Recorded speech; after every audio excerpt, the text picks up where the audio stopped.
Želiš da ti Luka dao otkaz? Gledala si me. Da, i sigurno si otpušten. Veseo si danas. Vijesti iz Španjolske? Ne još. Ne vraćaš se tamo, zar ne? Tvoj otac pokušava doći ovdje, znam to. Pa što je onda? Nije ništa bitno. Naravno da je bitno. Sretan si kao pas sa 2 kolača. Kaže pas sa 2 repa, Francesca. Bila bi sretnija s 2 kolača.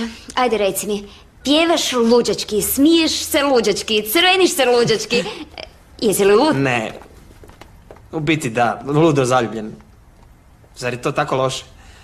Ne, ne. Drago mi je zbog tebe. I tko je ona? Poznajem li je? Je li ona zaljubljena? Je li već hodate? Ne znam ni kako se zove, ali tražit ću je dok je ne pronađem. A narukvica koju sam ti poklonila? Opet razgovaraš umjesto da radiš. Nismo razgovarali, samo smo... Da si odmah odradio dostavu.